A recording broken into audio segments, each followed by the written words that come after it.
Hay una idea que parece flotar en el aire últimamente, una especie de ansiedad colectiva sobre el trabajo. La promesa con la que crecimos muchos, esa de encontrar un buen empleo, quedarse 40 años en la misma empresa y jubilarse con seguridad. Sinceramente, ¿alguien sigue creyendo en ella? O, como sugiere el material que analizaremos hoy, es una reliquia del siglo XX a la que nos aferramos.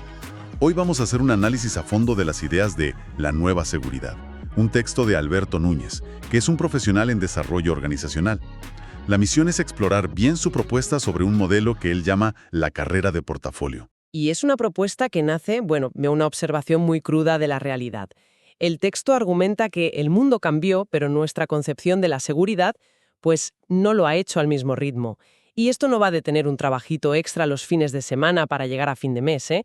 Lo que se plantea es un cambio de paradigma, una respuesta a la volatilidad económica y, por supuesto, a la llegada de la inteligencia artificial, que está obligando a todo profesional a preguntarse dónde aporto yo un valor que una máquina no pueda replicar. La tesis central es que el empleo seguro es una ilusión y la única seguridad real reside en uno mismo. De acuerdo. Entonces, vamos a desglosar esa idea de carrera de portafolio, porque suena a algo que ya hemos oído como ser freelance, pero con un nombre más elegante. El autor insiste en que no es eso.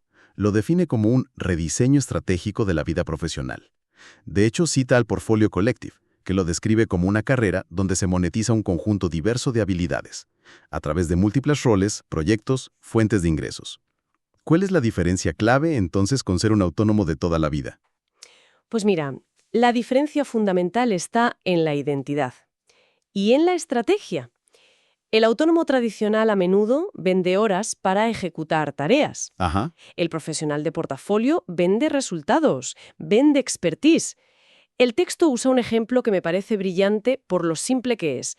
Dejas de presentarte como gerente de marketing en la empresa X Claro. para convertirte en experto en crecimiento para startups tecnológicas. La identidad ya no te la da tu empleador, te la das tú. Ujú. Y esa identidad, ese núcleo de especialización, es lo que luego licencias de distintas formas, como consultor para un proyecto, como asesor en una junta directiva, creando y vendiendo un curso online, o incluso como CMO fraccionado, que es ser el director de marketing a tiempo parcial para varias compañías. Para varias a la vez. Exacto, para varias que no pueden permitirse uno a tiempo completo. Ese cambio de identidad me parece la clave. Es dejar de llevar la camiseta de la empresa para empezar a llevar la tuya propia. Y eso me lleva al siguiente punto del texto, que es el que creo que puede generar más debate. El autor traza un contraste muy fuerte entre dos formas de entender el valor del trabajo. Por un lado, el modelo tradicional, el de alquilar nuestro tiempo. Exacto. Es el modelo industrial. Intercambias una cantidad fija de horas. Por una cantidad fija de dinero. Eso es. 8 horas al día por un salario.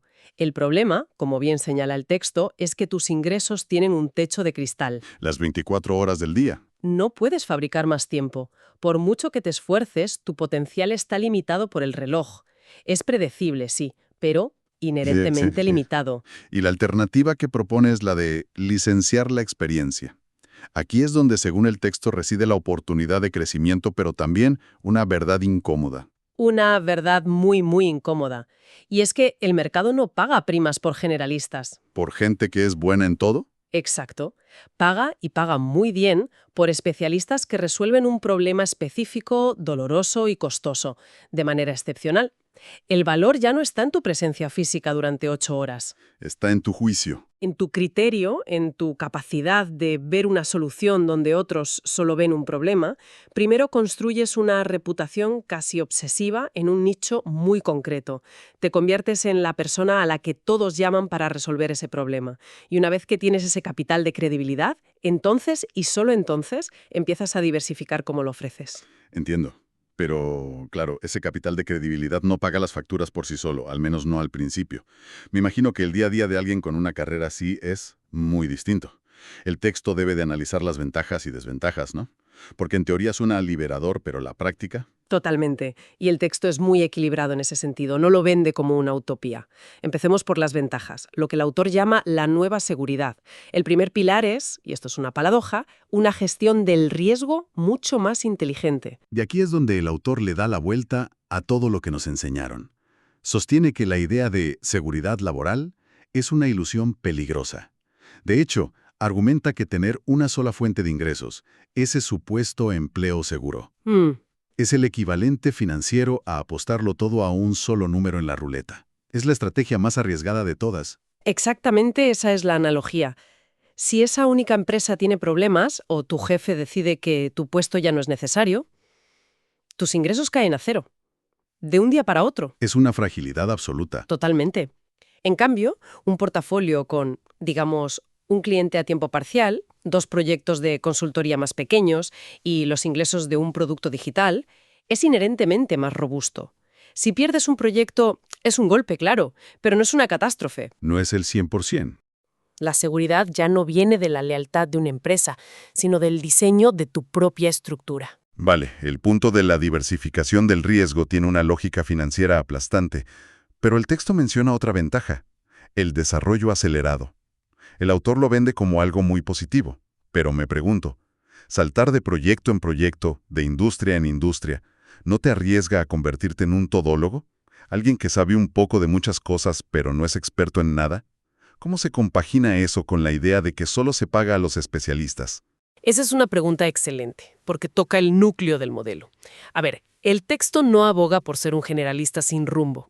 La idea es ser lo que se conoce como un profesional en forma de T. Ajá, la letra T. ¿Sí? La barra vertical de la T es tu especialización profunda, ese nicho en el que eres incuestionablemente un experto. Eso es innegociable. Pero la barra horizontal de la T es la capacidad de aplicar esa especialización en contextos diversos y conectar con otras disciplinas. Vale. Cada nuevo proyecto, cada nuevo cliente en una industria diferente te obliga a ampliar esa barra horizontal. Aprendes a hablar el lenguaje de los financieros, de los ingenieros, de los creativos. Te expones a problemas que nunca verías encerrado en la misma empresa durante 10 años. Claro. La curva de aprendizaje es brutalmente empinada.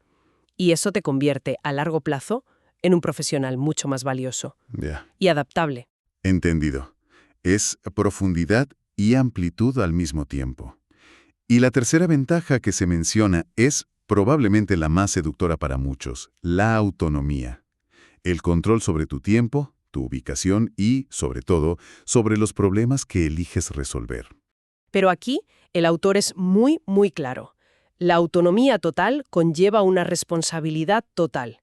Y con esto entramos de lleno en los desafíos, que son tan reales como las ventajas. El primero es la abrumadora complejidad de la gestión. El texto cita a Masterclass diciendo que te conviertes en el CEO de tu propia carrera. Que suena muy empoderador, pero también muy solitario y agotador. Ser el CEO significa que también eres el director de ventas, el de marketing, el de finanzas. Y el administrativo. Todo ese trabajo invisible que en una empresa hacen otros departamentos, ahora recae sobre tus hombros. A llevar la contabilidad, a planificar tus impuestos, a ahorrar para la jubilación. Y esto nos lleva directamente al segundo desafío, la pérdida de la red de seguridad tradicional. Uf. El seguro médico, el plan de pensiones de la empresa, las vacaciones pagadas, todo desaparece. Y este es un golpe psicológico fuerte. No se trata solo del dinero, es la tranquilidad que da esa red. De repente, una visita al dentista no es una molestia, es una decisión de negocio. ¿Qué sale de tu bolsillo? Exacto. Unas vacaciones no son un derecho, son una inversión que tienes que financiar, sabiendo que cada día libre es un día que no facturas. El texto insiste en que esto requiere un cambio mental radical para no subestimar tus propias tarifas y calcular el coste real de tu estructura. Y me parece interesante tu punto sobre la soledad, aunque el texto no se enfoca en el aspecto emocional. Es una consecuencia directa. Pierdes al equipo, a los compañeros de café, esa estructura social que, para bien o para mal, da un empleo. Hay que ser muy proactivo para construir una nueva red de apoyo profesional, de colegas con los que compartir dudas y celebrar victorias. Exacto. Y eso encaja con el tercer desafío que se menciona, gestionar la incertidumbre. El texto habla de los ciclos de vacas gordas y vacas flacas, algo que cualquier autónomo conoce. Puede haber meses espectaculares seguidos de otros de una sequía preocupante. ¿Cómo se gestiona esa montaña rusa, tanto emocional como financiera? La respuesta que se extrae de las fuentes como FlexJobs es doble y requiere habilidades que no se enseñan en la universidad. Por un lado, la construcción obsesiva de una red de contactos. ¿Mm? No se trata de coleccionar tarjetas, sino de construir relaciones genuinas que generen un flujo constante de oportunidades, de referencias. Y por otro lado, y esto es crucial, desarrollar habilidades de venta. ¿Y de negociación? ¿Tienes que sentirte cómodo hablando de dinero? Totalmente, defendiendo tu valor y a veces diciendo no a proyectos que no encajan. Ya no basta con ser el mejor en tu campo técnico, tienes que ser también muy bueno vendiendo el valor de lo que haces. De acuerdo. Para quienes nos escuchan y todo esto les resuena, pero al mismo tiempo les asustan los desafíos, porque seamos sinceros, asustan, el autor no sugiere una ruptura drástica. No dice renuncia a tu trabajo mañana y lánzate al vacío. Propone una transición. Gradual. ¿Cómo alguien con una hipoteca y responsabilidades puede empezar a explorar esto sin arriesgarlo todo? Pues el enfoque que propone es muy estratégico y medido, casi como un proceso científico. Se divide en 3 fases. La primera, y la más importante, es identificar el núcleo. El núcleo. Sí, antes de pensar en diversificar, tienes que tener meridianamente claro qué vas a diversificar.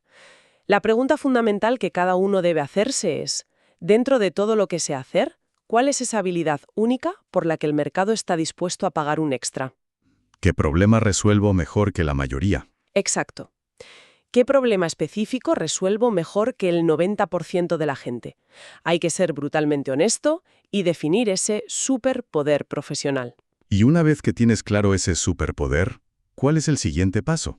Porque tenerlo no significa que los clientes vayan a llamar a tu puerta. Para nada. El segundo paso es construir credibilidad. El texto insiste en que antes de ampliar hay que profundizar. Tienes que convertirte en la elección obvia para esa especialidad. O sea, generar pruebas. Justo. Generar pruebas públicas de tu expertise. Escribir artículos sobre el tema, dar una charla en un evento de tu sector, publicar casos de estudio detallados de problemas que has resuelto, incluso si fue dentro de tu empleo actual. Se trata de cambiar la dinámica. En lugar de ir tú a buscar trabajo, creas una reputación que hace que las oportunidades te encuentren a ti. Y una vez que tienes ese núcleo definido y has empezado a construir esa reputación, llega el momento de la verdad, supongo. Llega el momento del experimento controlado. La tercera fase es empezar con un piloto. El texto sugiere asumir un pequeño proyecto de consultoría por las tardes o los fines de semana. Con permiso del empleador, claro. Escala. Probar el agua. Exacto. Disfruto trabajando de forma autónoma. Sé cómo redactar una propuesta, cómo gestiono la entrega y la facturación. Es una forma de probar sin tirarse de cabeza a la piscina, de ganar confianza y aprender de los errores cuando las consecuencias son pequeñas. En definitiva, si lo resumimos, la carrera de portafolio no se presenta en este texto como una moda pasajera, sino como una adaptación casi evolutiva a un mercado laboral que valora la agilidad, la especialización, los resultados por encima de la lealtad ciega o las horas en una silla. Es pasar de buscar la seguridad del empleo a construir la seguridad de la carrera profesional. Esa es la idea central. Es un cambio de mentalidad profundo. Se trata de construir una carrera que sea resiliente por diseño, cuya estabilidad no dependa de la salud financiera o las decisiones estratégicas de una sola organización. La seguridad ya no es algo externo que te concede un empleador, sino algo interno, que construyes tú, a partir de tus habilidades, tu reputación y una red diversificada. Es asumir el control, con todo lo bueno y todo lo malo que eso implica. Una reflexión final para dejarla sobre la mesa.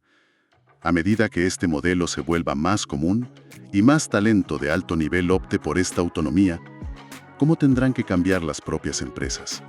¿Cómo adaptarán sus estructuras y su cultura para atraer y colaborar eficazmente con esta nueva generación de expertos independientes que ya no buscan un trabajo para toda la vida, sino proyectos interesantes donde puedan generar un impacto real?